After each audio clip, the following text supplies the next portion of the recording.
Hello, everybody. First of all, sorry for the title, but I really like the contradiction between the two lines because, it's either not magic, but in that case, there should be an easy way.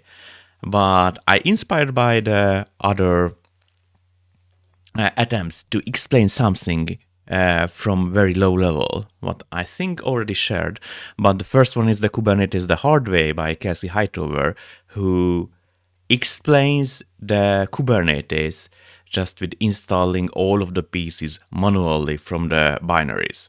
The other one is the Container is Not Magic series from Julia Evans, which are designed to explain how containers are really working because they just use the low-level capabilities of the Linux kernels.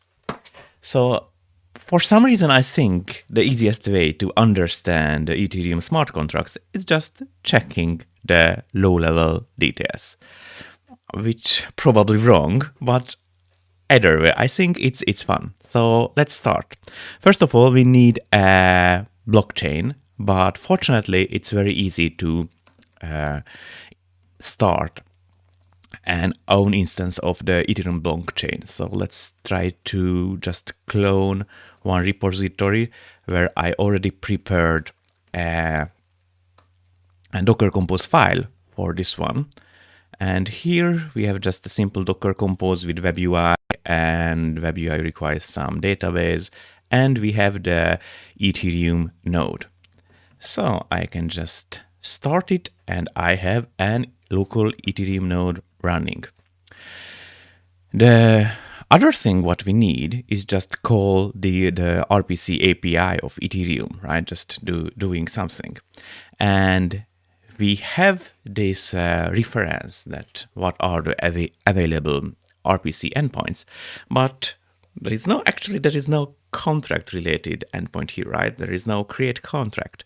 So probably we should go with just creating some transactions. So here I have to send transactions, and there are multiple options, some old options, legacy, okay, but so one transaction contains a lot of parameters, gas fee, but probably the most important is just the value, the number of Ethereum in the transaction, and the destination, and maybe the data. Oh, where is the data? Oh, the input data. Yeah.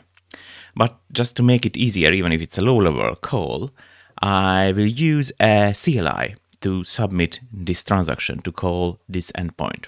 So the next task is just installing the CLI tool, and because it's a Go application, I can install it with Go Setesha latest.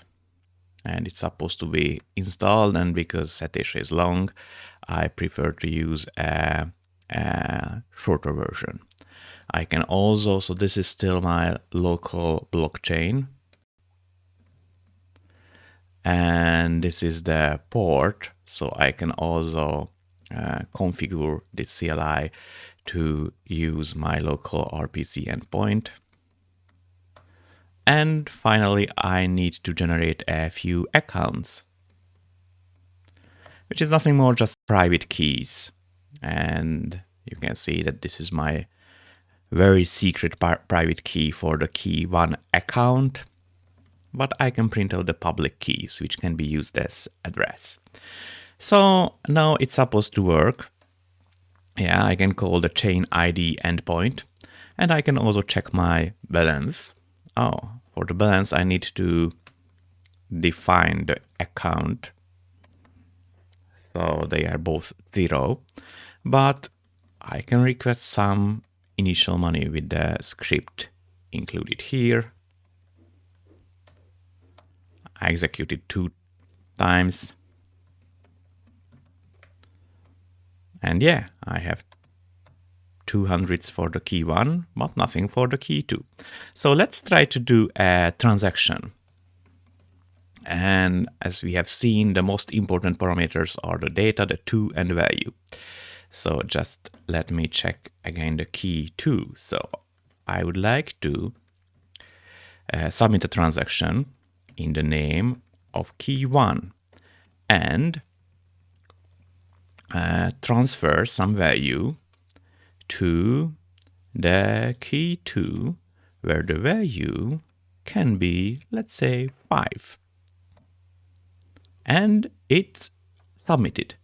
So these are the parameters of the transaction. So you can see that we have some additional parameters which are not so important, and the status is 1, which means that it's successful. The data is empty. We didn't use the data at all, and it's included in the block.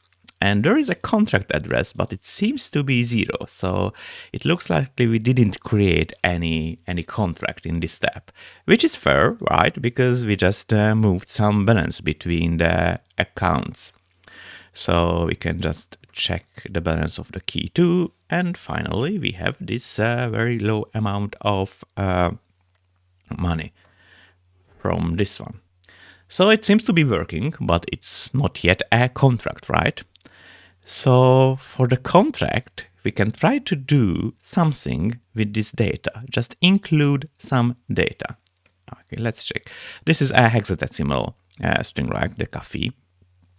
So we can try to, if it's contract, we may not be interested about the value at all, right? So let's try to do something with the data. Okay, still it's successful. So it seems to be a very good transaction, right? But there is no contract address. So we didn't create anything actually, even if we executed some, let's say, bytecode or data. We sent some data to the chain, but nothing. Well, the trick is that if we would like to execute something, then we don't need the 2.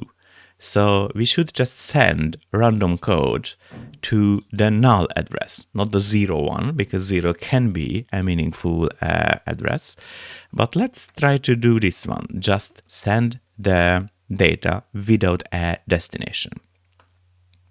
Oh, and I need the signer. So this is the key 1, I guess. Okay, and it's submitted. So it's still a successful, oh no, it's not a successful transaction, but something has been changed because we have a contract address. So it seems that at least our code tried to be executed. So again, this is a hexadecimal binary, some kind of code, we don't know what is it, and it seems to be executed and we received a contract. But only problem is that it failed, but we will fix it next time.